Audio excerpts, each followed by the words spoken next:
Bali dan Jawa yang kini dipisahkan oleh Selat Bali atau Segara Rupek, yang konon dulunya Pulau Bali dan Jawa menjadi satu kepulauan. Apakah itu mungkin? Mungkin kalian akan berpikir itu adalah sesuatu yang mustahil. Kita akan membahasnya mulai dari cerita yang diturunkan dari kakek nenek leluhur. Mulai dari kisah Resi Markandeya yang membawa rombongan sebanyak 4.000 pengikut untuk membangun Pura Besaki.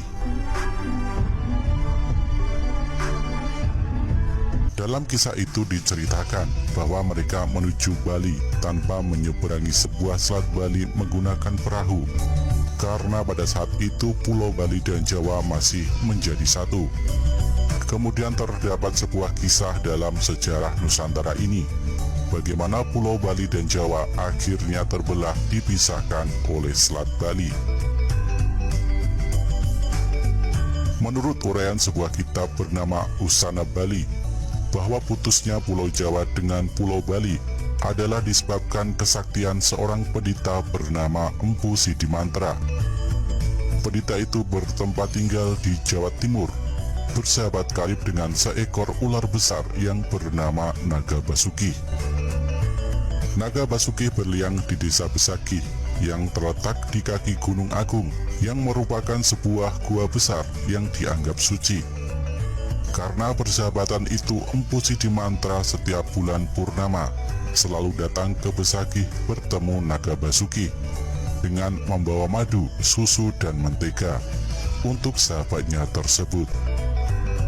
Empu Sidimantra mempunyai anak bernama Ida Manik Angkeran. Anaknya tersebut sangatlah suka berjudi, meski sudah dilarang oleh ayahnya.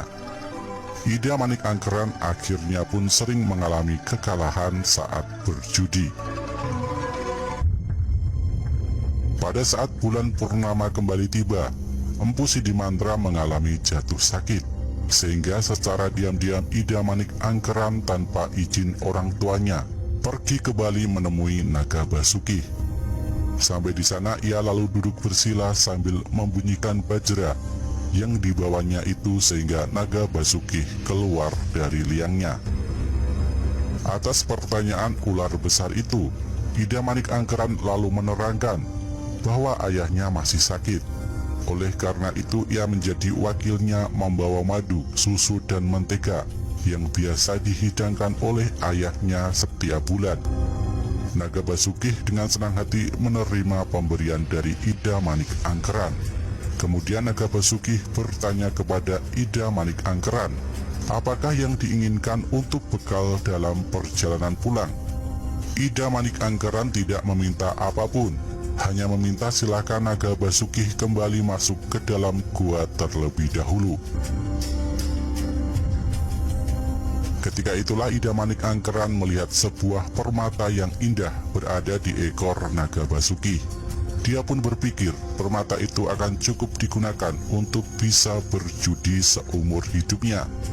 Akhirnya Ida Manik Angkeran nekat memotong ekor dari Naga Basuki dan mengambil permatanya kemudian lari. Akan tetapi akhirnya Ida Manik Angkeran mati karena hangus terbakar di hutan Camara Geseng, karena jejak kakinya dapat dijilat oleh kemarahan Naga Basuki.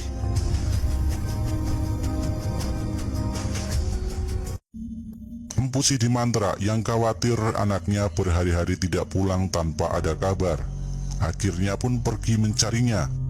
Naga Basuki pun bercerita kepada Empu Sidimantra tentang apa yang sudah terjadi pada anaknya tersebut. Naga Basuki pun mengatakan bahwa anaknya bisa hidup kembali, akan tetapi harus mengabdi di Pura Besaki sebagai abdi pura pemangku dan tinggal selamanya di Bali. Empu Sidimantra pun menyetujuinya dan anaknya kembali hidup. Empu Sidimantra kembali ke Jawa untuk mencegah sewaktu-waktu Ida Manik Angkeran kabur kembali ke Jawa. Lalu digoreskanlah tongkatnya, sehingga daratan Pulau Bali dengan Pulau Jawa menjadi putus karenanya. Demikianlah ceritanya asal mulanya ada Selat Bali yang disebut Segara Rupek. Kisah tadi merupakan sebuah penjelasan terpisahnya Pulau Bali dan Jawa. meski termasuk sebuah kisah takhayul ataupun dongeng. Akan tetapi kenyataannya adalah keturunan Ida Manik Angkeran itu disebut Ngurah Sidemen. Ternyata sampai kini berkewajiban menjadi pemangku di Pura Besakih. Penulis bangsa Eropa bernama Raffles, Heckman, dan Ervan Eck sama-sama membenarkan bahwa Pulau Bali dan Jawa bekasnya menjadi satu daratan oleh bencana alam yang disebabkan meletusnya sebuah gunung berapi. Maka terjadilah gempa bumi besar, sehingga daratan kedua pulau itu menjadi putus. Mereka menerangkan bahwa peristiwa itu terjadi di awal abad ke-13. Akan tetapi sayang, keterangan mereka itu kurang jelas. Gunung mana yang diperkirakan meletus oleh mereka itu? Hasil penyelidikan menyatakan bahwa sepanjang pantai Selat Bali itu sekarang banyak terdapat mata air panas berbau belerang.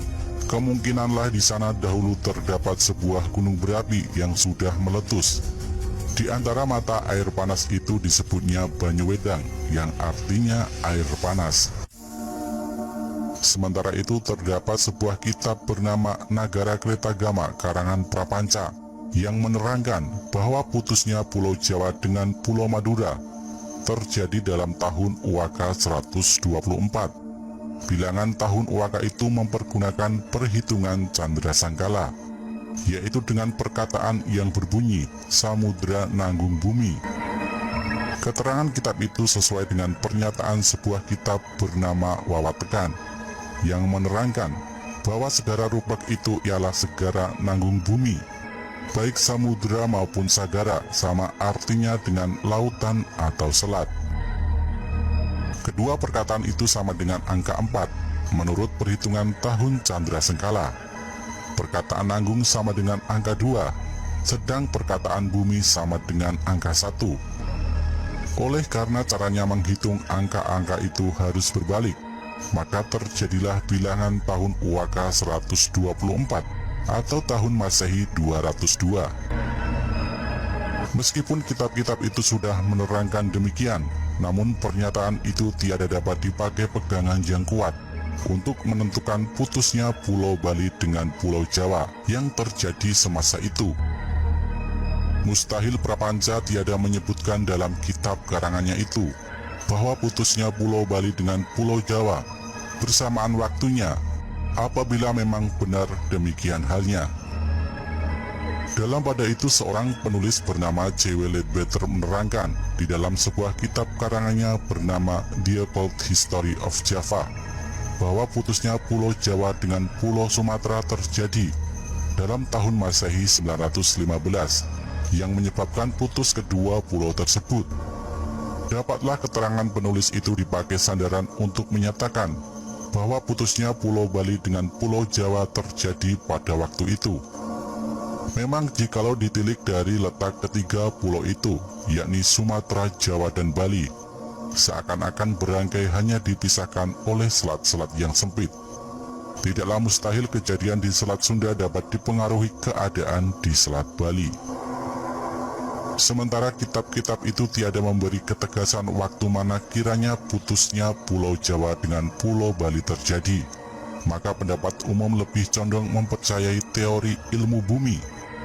Pada zaman dahulu sebagian besar kepulauan Indonesia belum ada, masih bersatu dengan benua Asia.